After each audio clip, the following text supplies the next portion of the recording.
WhatsApp guys. तो आज हम एक्सप्लेन करने जा रहे हैं my dress up darling anime series के एपिसोड 8 को। So let's start. एपिसोड की शुरुआत में हम देखते हैं कि शिंजू साजुना की फोटोज दिखाती है मारिन और गोजो को, जिसे देखकर वो सभी काफ़ी खुश होने लगते हैं कि शिंजू काफ़ी अच्छी फोटोग्राफर है। जिस पे साजुना कहती है कि इसी ने मेरा इंस्टाग्राम और ट्विटर अकाउंट बनाया था और ये सब वही हैंडल करती है, मैंने तो बस इसे अपनी फ़ोटोज़ क्लिक करने को कहा था। जिस पे शिंजू बताती है कि मैंने जब अपनी सिस्टर की फ़ोटो क्लिक की तो मुझे पता चला कि ये कितनी क्यूट है, कितनी अच्छी लग रही है और मैं चाहती थी कि और सब भी इसे देखें, इसलिए मैंने उससे पूछ के ये सारे अकाउंट बना दिए। जिसके बाद काफ़ी ज़्यादा फॉलोअर, काफ़ी ज़्यादा लाइक्स आने लगे, काफ़ी ज़्यादा मैसेज भी आने लगे। अब मुझे पता नहीं था कि इनका रिप्लाई कैसे करें, तो मैंने सबको इग्नोर कर दिया। जिस पे साजुना बताती है कि मुझे फ़र्क नहीं पड़ता कि लोग मेरे बारे में क्या कहते हैं। जिस पे शिंजू कहती है कि तुम्हें तो खुश होना चाहिए कि तुम्हें इतने सारे फॉलोअर्स मिले। उसके बाद शिंजू अपना कैमरा दिखाते हुए बताती है कि ये उसके फादर का कैमरा है। जिस पे वो दोनों पूछते हैं कि क्या तुम्हारे फादर फोटोग्राफर हैं, जिस पे वो बताती है कि नहीं, फोटोग्राफी तो बस उनकी हॉबी है और ये उन्हीं का कैमरा है और ये कैमरा काफ़ी अच्छा है क्योंकि इसमें तुम्हें लेंस नहीं बदलने पड़ते। जिस पे वो दोनों पूछते हैं कि क्या इसमें लेंस भी बदलने पड़ते हैं, जिस पे शिंजू बताती है कि हाँ, अगर तुम्हें अलग अलग डिस्टेंस से अलग अलग एंगल्स की पिक लेनी है तो तुम्हें लेंस चेंज करने पड़ेंगे। उसके बाद गोजो क्वेश्चन पूछता है कि क्या स्मार्टफोन और कैमरे में कोई डिफरेंस है, जिस पे शिंजू बताती है कि हाँ, बहुत बड़ा डिफरेंस है। कैमरे से हम फोटोज़ एडिट कर सकते हैं, हम चाहें तो बैकग्राउंड को ब्लर करके पर्सन की फ़ोटो को और उभरा हुआ दिखा सकते हैं, फ़ोटोज़ में फोरग्राउंड को ब्लर करके फ़ोटोज़ को काफ़ी सॉफ्ट दिखा सकते हैं। अब यहाँ पे वो लोग ऐसे ही बातें कर रहे होते हैं, तभी मारिन शिंजू से पूछ देती है कि तुम्हें अपनी सिस्टर को देखकर कभी कॉस्प्ले करने का मन नहीं करता? तुम्हारा भी ऐसा मन करता ही होगा कि वाह ये कितना अच्छा है, मुझे भी शायद ट्राई करना चाहिए।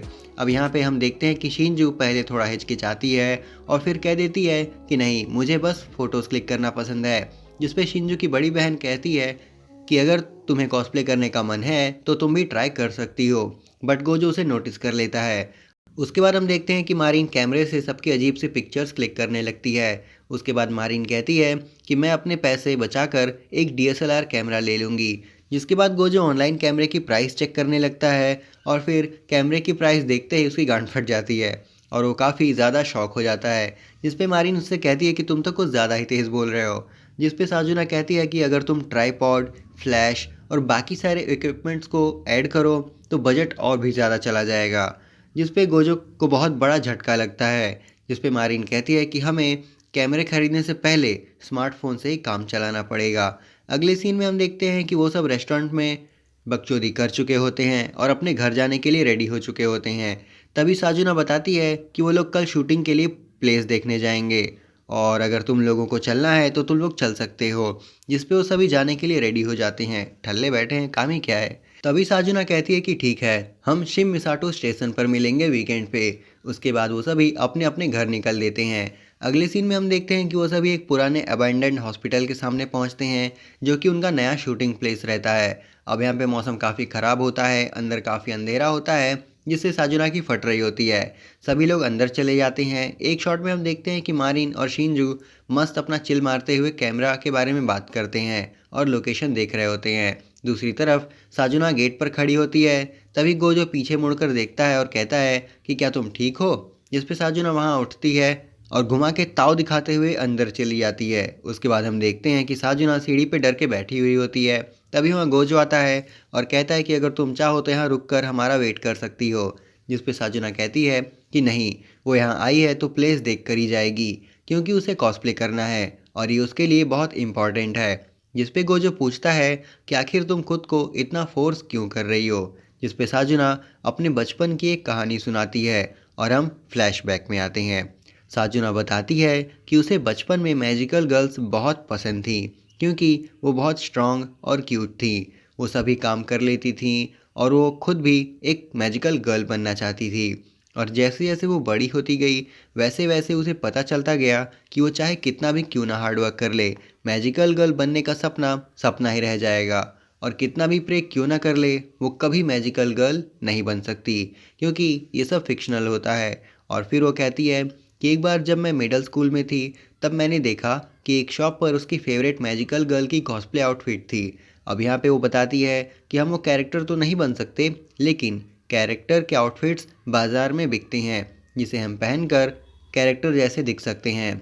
अगले सीन में हम देखते हैं कि वो अपने घर में होती है, उस मैजिकल गर्ल की आउटफिट पहन लेती है। अब ये उसका पहला कॉस्प्ले था और उसे मेकअप करना नहीं आता था और ना ही उसे ड्रेस को सही से पहनना आता था, इसलिए उसका पहला कॉस्प्ले काफ़ी ख़राब गया।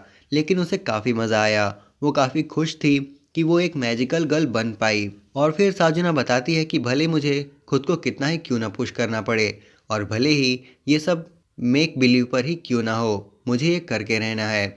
जिस पे गोजो पूछता है कि तुमने इतना इम्पॉर्टेंट आउटफिट मुझे बनाने के लिए क्यों दिया, जिस पे साजुना बताती है कि वैसा इसलिए हुआ क्योंकि जब मैंने मारीन की फ़ोटोज़ देखी तब मैं काफ़ी ज़्यादा जेलस हुई थी, मैं काफ़ी एनवियस हुई थी कि ये इतना अच्छा आउटफिट कैसे पहनी हुई है। और सच बताऊं तो मैं खुद से सरप्राइज़ थी कि मैं जेलस हो रही हूँ। और मुझे पता है कि जेलसी अच्छी बात नहीं है, किसी से भी जलन की भावना नहीं रखनी चाहिए, लेकिन फिर भी मुझे ऐसा लग रहा था कि अगर मैं कॉस्प्ले आउटफिट पहनूं तो सिर्फ उसी के हाथ की जिसने इस ड्रेस को बनाया है। अब बेसिकली हम यहाँ पे कह सकते हैं कि यहाँ पे जेलसी नाम के सरदार खान ने इतना बम मारा कि इनका इलाका धुआं धुआं हो गया। Guys, I hope you know what I mean. तभी साजुना कहती है कि इसे समझाने का बस एक ही तरीका है, यूँ कह लो कि मैंने जब तुम्हारी बनाई हुई ड्रेस देखी तो मुझे पहली नज़र में प्यार हो गया, मानो मेरी निगाहें ही टिक गई हों। और जलन भी उसी से होती है जिनकी अपनी ज़िंदगी में कोई एक जगह हो। तभी गोजो को उसके पास्ट का एक सीन याद आ जाता है जहाँ पर वो अपने ग्रैंडपा के साथ होता है। ग्रैंडपा उसे बताते हैं कि ये डॉल्स उन्होंने अपने फ्रेंड्स के साथ मिलकर बनाई थी, अच्छी है ना। जिस पे गोजो कहता है कि ये बहुत खूबसूरत है, ये पूरी दुनिया की सबसे खूबसूरत डॉल्स हैं। जिस पे ग्रैंडपा हंसने लगते हैं और कहते हैं कि यही तो हम चाहते हैं कि लोगों को इससे प्यार हो जाए, जब इसे लोग पहली बार देखें तो उनकी निगाहें यहीं टिक जाएं और उन्हें ये लग जाए कि अगर ये कहीं पे मिलेगी तो सिर्फ यहीं पे मिलेगी। जिस पे गोजो कहता है कि मैं बड़ा होकर एक अच्छा डॉल मेकर बनूंगा। जिस पे उसके ग्रैंडपा कहते हैं कि हाँ बन सकते हो, लेकिन उससे पहले तुम्हें बहुत मेहनत करनी पड़ेगी, बहुत प्रैक्टिस करनी पड़ेगी। तभी हम देखते हैं कि बिजली चमकती है और फिर हमें गोजो को दिखाया जाता है जो कि रो रहा होता है और उस पे लाइटनिंग का फ्लैश पड़ता है जिसमें वो एक ज़ॉम्बी के जैसा दिख रहा था। अब साजुना की तो वैसे ही फटके 4 हुई होती है और जब वो गोजो को इस तरह देखती है तो उसकी फटके 16 हो जाती है। गोजो उठता है और आगे बढ़ते हुए उसकी तरफ जाता है जिस पे साजुना की फटके 32 हो जाती है और वो पीछे भागने लगती है। गोजो कह रहा होता है कि दादाजी, मैं अब आपकी बात समझा। तभी गोजो साजुना का हाथ पकड़ लेता है और उससे कहता है कि शुक्रिया, तुम्हारी वजह से मैं समझ पाया कि दादाजी उस टाइम कितने खुश थे, कितने मज़े में थे। मैं उनकी बात को अब समझ पाया। और फिर गोजो प्रॉमिस करता है कि वो उसके लिए सबसे अच्छी ड्रेस बनाएगा। तभी हम देखते हैं कि साजुना काफ़ी शौक हो जाती है। अब ऐसा इसलिए होता है क्योंकि वो 17 साल की है एंड वो ऑल गर्ल्स स्कूल में जाती है, यानी कि जहाँ सिर्फ गर्ल्स ही होती हैं। और ऐसा पहली बार हुआ कि किसी लड़के ने उसका हाथ पकड़ा जिससे उसका फ्यूज़ उड़ जाता है और वो बेहोश होकर गिर जाती है। और फिर गोजो उसे उठाने की कोशिश करता है। फिर सीन कट होता है और हम देखते हैं कि गोजो अपने क्लास में बैठा हुआ है और यहाँ हमें पता चलता है कि उनके एग्ज़ाम्स ख़त्म हो चुके हैं। तभी मारीन गोजो से कहती है कि वो उसके साथ बीच पर चले और फिर वो दोनों बीच पे पहुंच जाते हैं जहाँ पर बहुत कम लोग होते हैं क्योंकि अभी वो सीज़न नहीं आया था कि वहाँ पे लोग घूमते फिरें। अब यहाँ गोजो को लग रहा होता है कि यहाँ पे वो दोनों फ़ोटोज़ क्लिक करने आए हैं।